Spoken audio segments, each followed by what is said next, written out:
Welcome to The Deep Dive. Today, we are taking a look at the Q3 2025 earnings call for the leading connected property and grid services platform. The call happened on November 6th, just after the market closed. Right, and our mission here is to get past the headlines, to really extract the key strategic moves. We're watching this company transform from what was mainly a smart security vendor into something much bigger. A diversified IoT and energy resource orchestrator. Exactly. And this was a clean, beat and raise quarter, so we need to figure out how durable these tailwinds really are, especially the newer stuff like their EnergyHub division. Okay, so let's unpack the core numbers first. The ones that got all the attention. Fundamentally, this was a really strong quarter, which, is a welcome sight in the vertical software space right now. It certainly was. So starting with the headline financials, they delivered non-GAAP diluted EPS of 76 cents. Which was a big beat. A huge beat.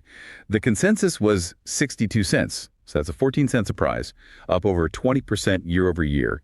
And on the top line, revenue hit $256.4 million. Also beating the consensus. Yep, beat the $251.1 million consensus. That's 6.6% total revenue growth year over year.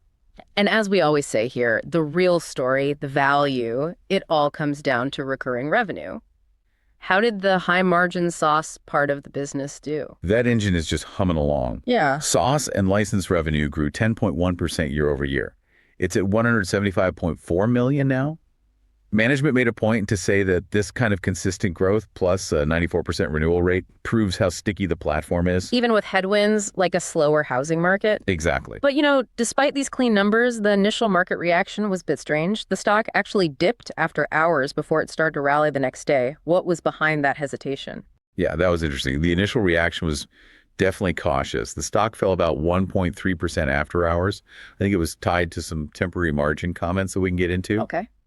But the bigger investors, they clearly digested the strategic updates and the new guidance pretty quickly. By the next day, the stock closed up 5.8%. That tells me there's real institutional belief in where they're heading. Right.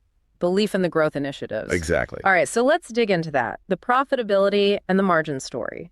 This is where the quality of the quarter really starts to show. It absolutely is. Total gross margin expanded about 100 basis points year over year. So a full percentage point. A full percentage point, yeah. It hit 65.9%, and that's almost all because of the shift toward a higher SaaS mix in their revenue. And crucially, non-GAAP adjusted EBITDA grew 18.4% to $59.2 million. So profitability is growing almost 3 times faster than revenue. That is the definition of operating leverage right there. Okay, that margin expansion is a great story, but I want to pick at one thing. They did mention some temporary pressure on hardware gross margin. Things like tariffs, shipping costs. Why would a company so focused on high-margin software take a hit on hardware shipping? That is a great question, and it really gets to their priorities. They flagged 2 things. First, selling through old inventory that had tariff costs baked in. And second, selectively using faster, more expensive air freight for their new cameras, the V516 and the V730. So they chose speed over margin. They did, because those new cameras are the necessary on-ramp for their super lucrative recurring AI and intelligent video services. They're trying to maximize future SaaS revenue, even if it dings the hardware margin for a quarter. That makes sense. Take a small hit today to build the moat for tomorrow. Okay, shifting to capital efficiency, what's the balance sheet looking like? Any other long-term tailwinds they talked about? Balance sheet is rock solid. They're sitting on $1.07 billion in cash. And while operating cash flow moderated a bit, they introduced a massive multi-year tailwind, a federal tax bill that was signed in July. And this lets them go back to immediately deducting R&D expenses. So explain for the listener why that's such a big deal. It's all about cash flow flexibility. Before this, companies had to capitalize and amortize R&D costs over years, meaning they paid taxes on that spending up front. Now they get to deduct it immediately. And the bottom line impact is huge. Huge. Management said this change eliminates nearly $200 million in total cash tax payments over the next 5 years. This is a persistent cash savings that gives them so much flexibility for M&A or more R&D. It's a massive competitive advantage. And speaking of cleaning things up, they also made some moves with their share count in Q3. Right, the financial cleanup. Midway through Q3, their convertible notes matured, which locked in the cash settlement of the principal.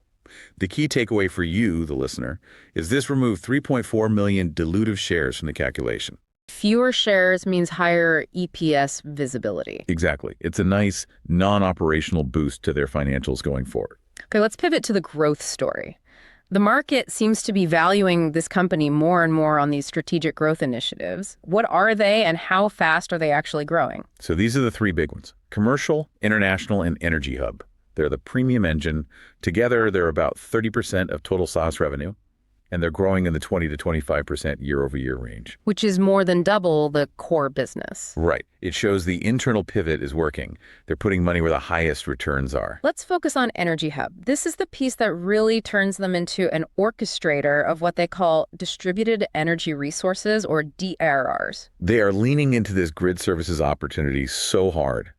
The big move this quarter was acquiring Bridge to Renewables, or BTR. And what does BTR bring to the table? It immediately adds managed EV charging that's integrated right into OEM apps. And this fits perfectly with their new partnership with Tesla, integrating with the Tesla wall connector. Okay, what does managed EV charging actually mean in practice? Think of it like this.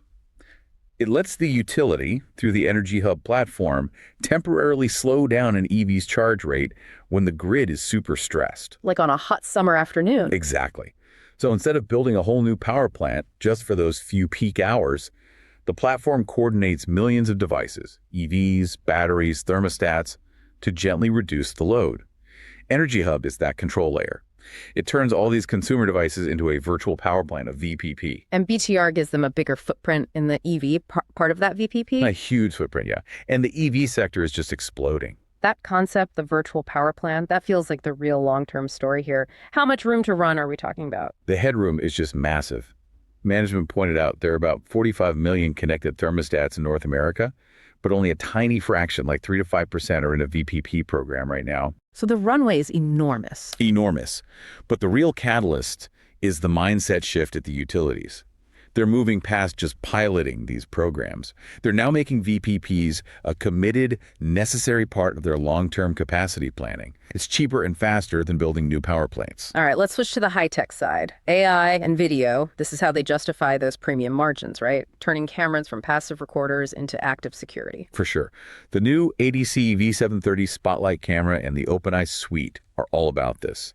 They use embedded AI to go from simple detection to proactive deterrence. The really cool feature is called AI deterrence. So the system actually does something. It identifies a person and then delivers these dynamically adapted verbal warnings. It uses a whole library of human-like voices and randomization to make it more effective. So it's not just some loud robotic beep. The AI makes it sound more human. Exactly. Management says that by using human-like voices, and sometimes even putting the service provider's brand name in the warning, they see a huge drop in false alarms and a big increase in actual deterrence. The camera becomes a proactive security guard, not just an evidence collector. And this isn't just for homes. They're making big moves in the commercial space, too. Absolutely. The commercial access control subscriber base grew around 30%. And they did something really smart by adding software support for some third-party cameras. Which means? It means their service providers can now connect about twice as many cameras in a commercial account without forcing the customer to rip out all their existing hardware. It's a really low-friction way to expand their market. They also talked about using generative AI internally to make their own teams more efficient. That's the hidden leverage. They upgraded the AI chatbot in their technician app. In just 4 months, inquiries handled by the bot went up 2.5 times. But more importantly, technician satisfaction with the tool jumped over 70%. Which means faster installs and happier customers. Which feeds the whole recurring SaaS model. It all connects. So management framed this as a beat and raise quarter. What did the updated guidance for the rest of 2025 look like? They raised the full year targets pretty significantly. Total revenue is now expected to be slightly above $1 billion. They raised non-GAAP adjusted EBITDA guidance to $199 million, and non-GAAP EPS was raised to $2.53. And did we get an early peek into 2026? We did. They gave a preliminary framework. They're projecting SaaS and license revenue between $722 and $724 million. Now, that implied growth rate is similar to the very conservative view they gave for 2025. A number they ended up beating by a lot. By a lot, exactly. And adjusted EBITDA for 2026 is forecast to be between $210 and $212 million. But the long-term goal is still all about profitability. Exactly. Management reiterated their path to a 21% adjusted EBITDA margin by 2027. So they're still investing heavily in AI, EV integration, and international, but they're doing it with discipline to make sure margins keep expanding. Okay, so despite these strong results and this clear strategy, we have to talk about the valuation gap. The fundamentals are great, but the stock has been a massive underperformer. Why the disconnect? That is the central question for any investor looking at this name. The stock is down almost 20% in the last year, while the S&P 500 is up over 12. I think the market is still struggling to value it. It's not a pure play SaaS company. Right. It's still tied even loosely to hardware sales and macro factors like housing. They have this incredible recurring business, but the market still sees them as sensitive to cycles. I think management needs to do a better job of communicating just how independent those high-growth VPP and AI segments are becoming. And with over $1 billion in cash and the BTR acquisition done, what's the plan for capital deployment going forward? They call their M&A strategy active but deliberate. So capital will keep going to organic R&D, which is now subsidized by that big tax shield and opportunistic M&A like BTR.